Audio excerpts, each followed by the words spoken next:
If you've retired and have lost the connection with your former coworkers, and maybe you're struggling to get connected with others, then please continue listening to what I'm about to share. Hi, I'm Esther. I'm an author and a speaker, and I've said it before and I'll say it again. Having friends and staying socially active has been known to promote longevity. How? Because when we socialize, we do it in several ways. One with physical activity, and the other way is with mental activity. In both, we can cultivate friendships. Choosing a physical activity you enjoy will put you in an environment to meet other people. Maybe you like softball, pickleball, walking, or shuffleboard. Or maybe you need an activity that is a little less strenuous, one that is more sedentary, like dancing or yoga, or maybe a book club or bridge, or other card games or board games. Physical activity promotes stronger muscles, better cardiovascular health, and improves the immune system. Board games, cards, reading, and other mental activities stimulate the cognitive function for overall health. Those benefits keep you healthier for a longer period of time, thus, the longevity. I spent 40 plus years of my life being too shy to take part in anything, and I missed so many opportunities in my life. When my husband died at the age of 43, I needed to learn to socialize. I could no longer hide in his shadow. It took a lot of discipline, but with one step at a time, I learned to step beyond that shyness and beyond my fears. I talked about how I did that in my memoir. You were shy from the shadows to the spotlight.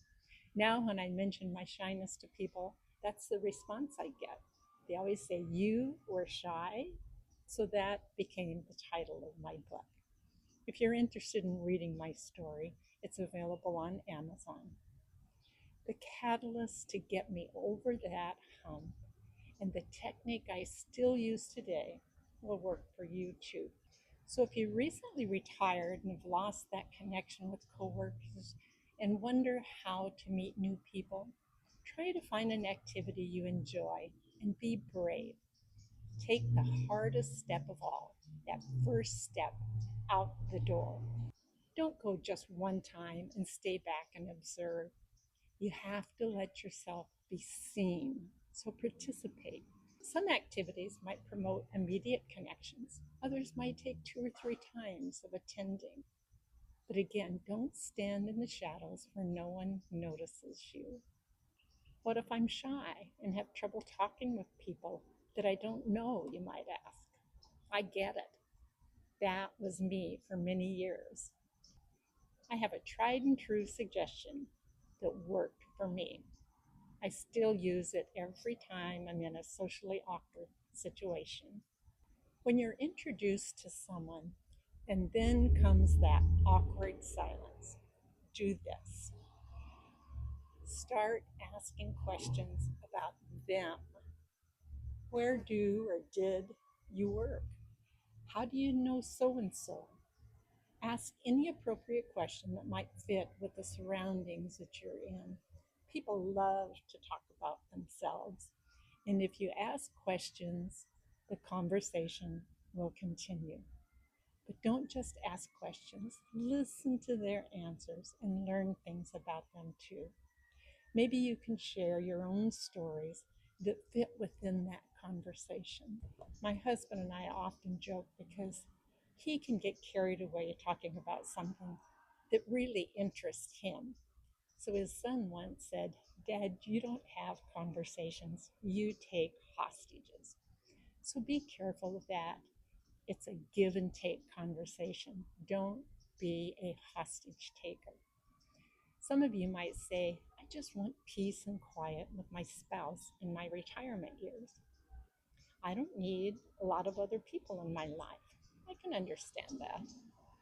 Sometimes we spend so many years working with the public that we just want solitude, and that's okay. But I have one caution. Be sure you do have a few very close friends or family that you stay in touch with. You may outlive your spouse. Grief can do terrible things to us. All of a sudden, there's a void in our lives. Loneliness can quickly set in, and with loneliness often comes depression.